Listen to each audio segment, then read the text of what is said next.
What happens when you take one of the most infectious, feel-good songs of the decade and hand it to a rising artist with music royalty in his blood?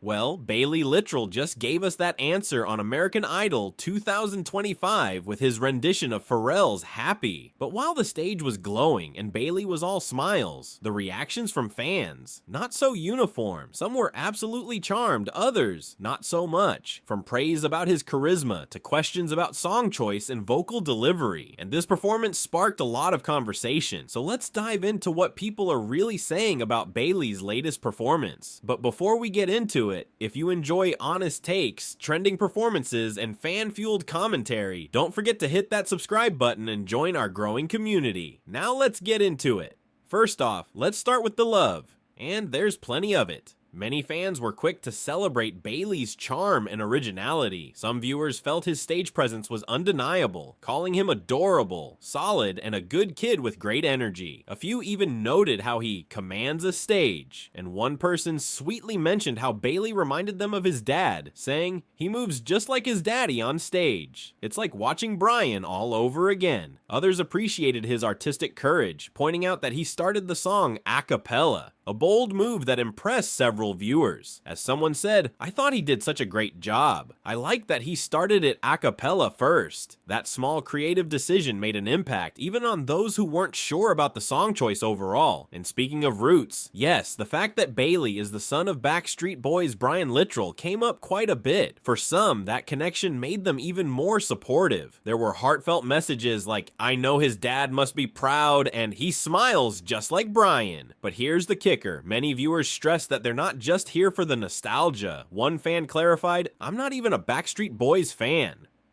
But Baylee as a songwriter? A born genius. I want to see more of him. There was also plenty of international love, with fans cheering him on from Brazil and Indonesia, rooting for him to make the top 3, and or even win the whole thing. Now let's talk about the other side of the spectrum. And this is where things get really interesting. The most common thread? Song choice. A large number of viewers felt that Happy was just not the right fit for Baylee. Some called it a bad song for showcasing his voice, while others said it was forgettable, karaoke sounding, or simply not enough energy for this stage of the game.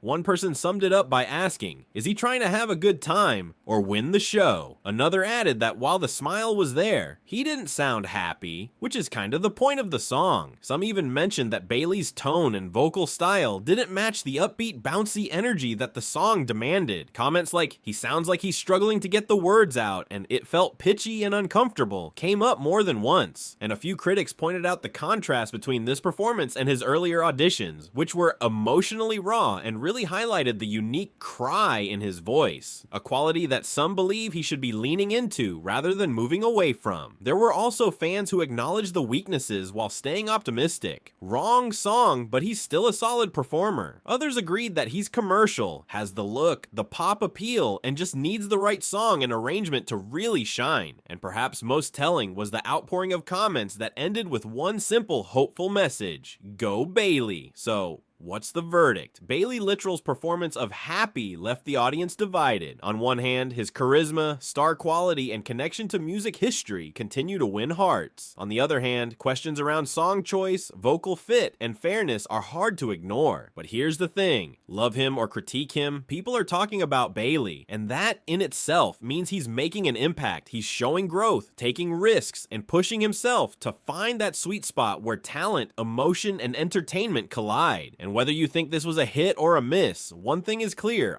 We're all watching closely to see what he does next. What do you think? Was Baylee's performance a joyful celebration or a missed opportunity? Should he move on to the next round or take a step back and rethink his strategy? Drop your thoughts in the comments. And don't forget to like, share, and subscribe for more fan-fueled breakdowns of your favorite performances. Until next time, keep the music playing.